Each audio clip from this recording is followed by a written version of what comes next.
अतर साहब, आप इस वक्त लीडरशिप का बहरान है पाकिस्तान में, और हमने देखा कि PMLN को बड़ी बुरी तरह शिकस्त हुई उस लिहाज से इलेक्शन में। जिस तरह एक्सपेक्ट किया जा रहा था कि नवाज शरीफ साहब आएंगे तो मामला कहाँ से कहाँ चला जाएगा, लेकिन वो डील का तासुर ने उनका पीछा नहीं छोड़ा मेरे ख्याल से। अदरवाइज़ मैं इस बात से एग्री करता हूँ आबिश अली के कि नवाज शरीफ साहब ने सेक्रीफाइस बहुत किया सियासत में, और अपना पर्सनल सेक्रीफाइस भी किया है अपने वोटर्स के लिए।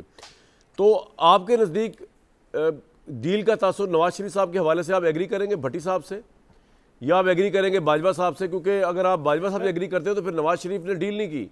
और इमरान खान को आप किस तरह देखते हैं? ही वुड बी डिफरेंट, या कुछ अरसे में हमें नजर आएगा वो भी डील करके बाहर आ रहे हैं, डिफरेंट देन नवाज शरीफ साहब?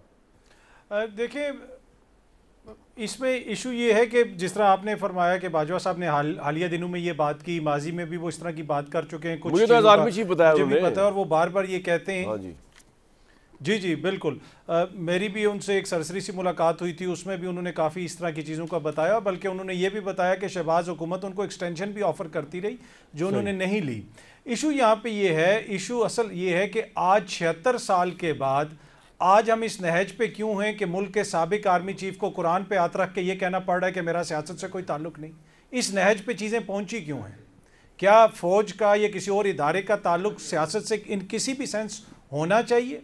ये वो बड़ा क्वेश्चन है जिसको हमें देखने की ज़रूरत है कि चीज़ें इस नहज पे क्यों पहुंची हैं।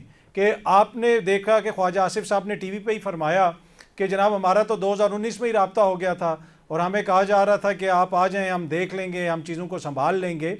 और दूसरा जो भट्टी साहब ने यहाँ पे, मेरे ख्याल में आज तो PDM का दिफा ऐसे PDM नहीं कर सकती जैसे भट्टी साहब ने किया है। आज तो आबिद शेर अली को आपने तकल्लुफ में ही बुलाया मेरे भाई को। भट्टी साहब कह रहे हैं जनाब वो तहरीक अदम एतमाद भी खुद ही आ गई थी, MQM भी खुद ही चली गई थी, वो सब कुछ खुद ही हो गया था। तो मेरे ख्याल में अगर भट्टी साहब कह रहे हैं तो फिर ऐसा ही हुआ होगा, कोई साजिश नहीं थी, कुछ भी नहीं था। बाकी मसला ये है कि ओवरऑल एक ब्रॉडर इशू है, हर दौर में मुख्तलिफ चीज़ें होती रहती हैं, लेकिन चीज़ वही है कि जिसका जो काम है अगर वो वही करे तो बाद में फिर इस तरह की सूरत हाल पैदा नहीं। तो डील वाली बात के मुतालिक क्या इमरान खान डील करेगा अगर ऑफर हो गई?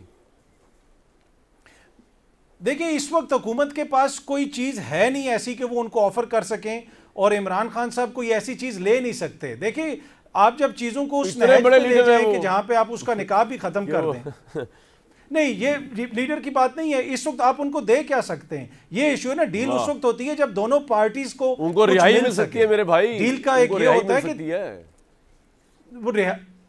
वो रिहाई, देखें ना, इस वक्त रिहाई उनको सूट नहीं करती है। आप देख लें उधर उनका बयानिया किधर है। दूसरा, उस दिन भी कोई मुझे शख्सियत एक बता रही थी कि बरतानवी राज में भी जब इधर इंडिया में जिस वक्त पार्टीशन नहीं हुई थी, लोगों को पकड़ा जाता था, मुकामी लीडरों को, तो उधर से बरतानिया से अहकामात आते थे कि चीज़ों को पर्सनल लेवल पे मत लेके जाइएगा, नहीं तो आगे जाके मसाइल होंगे। जब आपने उनका निकाह वाला केस भी बना दिया, इस नहज तक ले गई हुकूमत चीज़ों को, तो फिर अब पीछे बचा कुछ नहीं है। मेरे ख्याल में इस वक्त ना हुकूमत के पास कुछ देने को है इमरान खान साहब के पास के लिए, और ना ही इमरान खान साहब इस वक्त कोई ऐसी डील हासिल कर सकते हैं जिससे उनको सियासी फायदा हो। तो मुझे इस वक्त कोई डील होती हुई नजर नहीं। इमरान खान अगले 4 साल जेल में रहेंगे, आप ये कह रहे हैं?